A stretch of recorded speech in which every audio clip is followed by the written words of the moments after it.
नमस्कार बालमित्र हो, आज आपण इयत्ता 9वी विषय इतिहास व राज्यशास्त्र द्वितीय सत्र परीक्षा 2025-26 ही प्रश्नपत्रिका आज आपण पाहणार आहोत। जर तुम्ही चॅनलवरती नवीन असाल तर सगळ्यांनी आपल्या चॅनलला सबस्क्राईब करा आणि तुम्हाला कोणत्या विषयाच्या प्रश्नपत्रिका पाहिजे तेही मला कमेंट करून सांगा। प्रश्न पहिला आहे दिलेल्या पर्यायांपैकी योग्य पर्याय निवडून विधाने पूर्ण करा। त्यातलं पहिलं आहे इसवी सन 1992 मध्ये डॅश डॅश या राज्यात मद्यपानाविरोधी चळवळ सुरू करण्यात आली।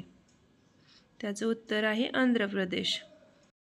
दुसरी गाळलेली जागा आहे जयपूर फूटचे जनक म्हणून डॅश डॅश यांना संबोधले जाते, तर त्याचं उत्तर आहे डॉक्टर प्रसाद सेठी। आणि तिसरी आहे 1998 मध्ये डॅश डॅश हा खजिना उद्योग समूहात भारतात आल्याने दूरदर्शनच्या बातम्यांचे विश्वच बदलून गेले, तर त्याचं उत्तर आहे स्टार। बरं प्रश्न आहे पुढील प्रत्येक गटातील चुकीची जोडी ओळखा। आंदोलन, संघटना आणि कार्य। तर त्यातली चुकीची जोडी आहे 3 अर्काविरोधी आंदोलन, भ्रष्टाचाराला विरोध ही चुकीची जोडी आहे। आणि दुसरं आहे त्यातलं व्यक्ती आणि कार्य यामधली चुकीची जोडी आहे डॉक्टर मोहनराव पोलिओ। त्यानंतर तिसरं आहे खेळाडूचे नाव आणि खेळाचे नाव, त्यातली चुकीची जोडी आहे दुसरी करनाम मल्लेश्वरी बॅडमिंटन। त्याच्यानंतर प्रश्न दुसरा आहे दिलेली संकल्पना चित्रे पूर्ण करा। कोणतेही 2 4 मार्कांसाठी आहेत। तर त्यातलं पहिलं आहे भारतात झालेल्या महिला मुख्यमंत्री। पहिला आहे सुचेता कृपणाली, दुसरी आहे नंदिनी सातपर्थी, तिसरी आहे जयललित आणि चौथी आहे ममता बॅनर्जी। दुसरे आहे भारतात सापडले खनिज संपत्तीचे साठे कोळसा, लोखंडीज, मॅग्नीज आणि बॉक्साईट। त्यानंतर तिसरं आहे दक्षिण भारतातील भाषा। पहिली आहे तमिळ, दुसरी आहे तेलुगू, तिसरी आहे कन्नड आणि चौथी आहे मल्याळम। पुढचा प्रश्न आहे थोडक्यात टिपाल्या कोणत्याही 2 लयीच्या 4 मार्कांसाठी आहेत। भारतातील चर्म उद्योग, दुसरी आहे पोडगी आणि तिसरा आहे कुटुंब संस्था। त्यानंतर प्रश्न तिसरा आहे पुढील विधाने सकारण स्पष्ट करा। कोणते 2 करायचे 4 मार्कांसाठी आहेत। 1 भारताने अग्नी 1 या क्षेत्रफळाची चाचणी घेतली आणि त्यातलं दुसरं आहे प्रादेशिक भाषांचे अस्तित्व धोक्यात येऊ लागले आहे आणि तिसरं आहे महाराष्ट्रात स्त्रीमुक्ती चळवळ सुरू झाली आणि चौथा आहे भारतातील पर्यटन उद्योग वाढीला लागला आहे। प्रश्न चौथा आहे दिलेल्या उत्तराचे वाचन करून खालील प्रश्नाची उत्तरे लिहा। तर हा उत्तर व्यवस्थित वाचा आणि त्याखालील प्रश्नांची उत्तरे लिहा। परदेशातील लोक भारतात का येतात?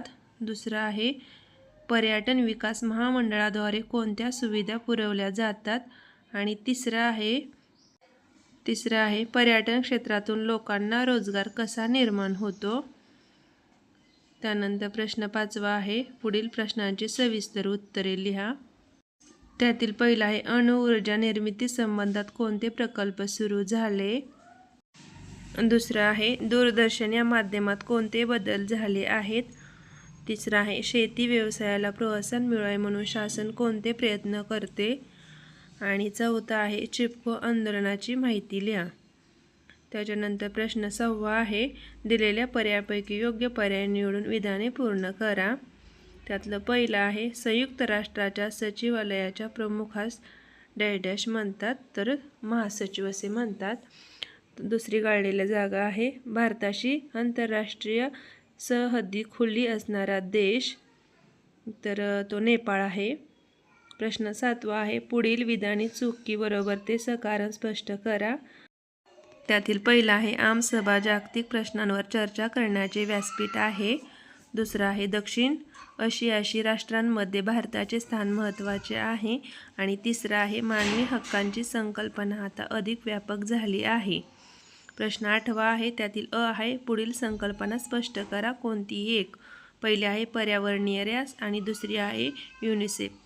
त्यातील आहे पुढील संकल्पना चित्रे पूर्ण करा कोणतेही एक।